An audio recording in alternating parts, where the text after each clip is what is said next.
is sent through query string parameters. And when we want to send a GET request to our server, we will often send it to a function or a handler on the server side. This is one thing. And that function will accept certain parameters, and those parameters, they have to be put into the URL that is posted, that is sent as a GET request. So how do we make that URL? First of all, let me explain to you how do we do that. Suppose we write string s is equal to, and we want to send, and our handler is on the index page, then we write slash handler.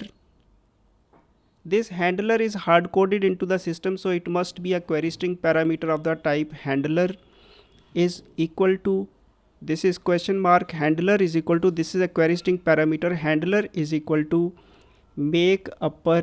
Let us say our function on the server side is called make upper, so we will write it handler is equal to make upper. So on our server side, our handler is going to be called make upper, and it will accept, let us say, parameters. Those parameters will be passed as and p1. Let us say the parameter is called p1 is equal to its value, let us say I am putting abc. Another parameter and p2 is equal to pqr. These are two parameters that is being sent, and this handler a make upper, this is a mandatory parameter. This is for the name of the function. This is the name of the first parameter.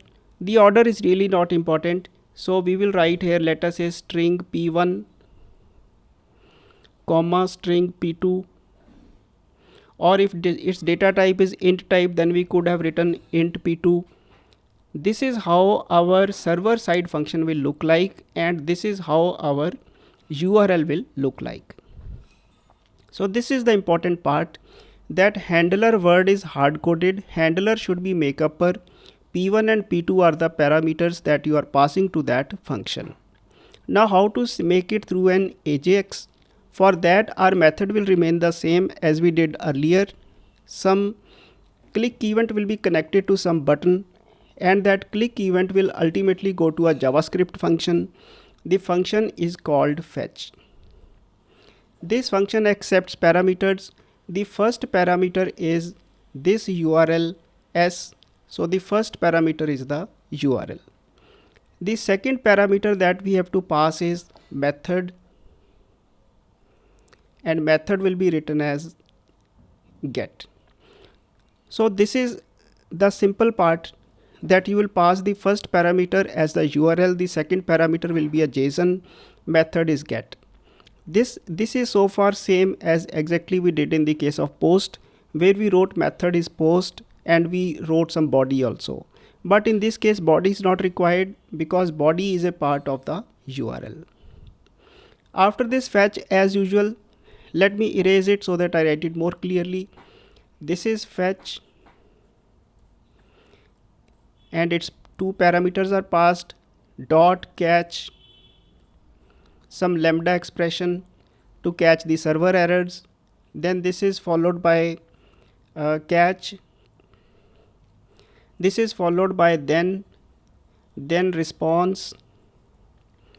So if we receive the response stream from the server, we'll write response goes to, then this response will again be read asynchronously. Then we will write response dot, I'll put a bracket here because this is a lambda inside this then response dot JSON.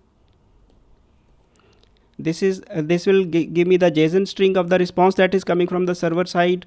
Then another dot, then further, then this is another promise. After then, inside this then, you will get data goes to, and then we can process this data to do whatever on the client side, and these brackets will closed so that the script closes itself. In summary, fetch followed by a catch for exceptions, dot, then you get the response stream, then JSON is also read asynchronously. This dot then is a promise. Refer the Mozilla website for promise. or you can refer the documentation of fetch for all this. Response.json, this gives me the JSON string asynchronously, and when I receive it, I process that function, the string that is received, and here I will write all the JavaScript for showing the data coming from the server on my on the browser. So this is how it actually works. So basically URL is passed and the parameters are passed, and here you just have to write method is get. So that is all, the exactly same story as we did for the post request. I've created a project, and let's have a look at the project so that we see how it will work. This is a project that I've created. Let me first of all run it to see how it works. When I open it, I've created a text box, and this send button, it will be connected to a get handler, and I'll type something and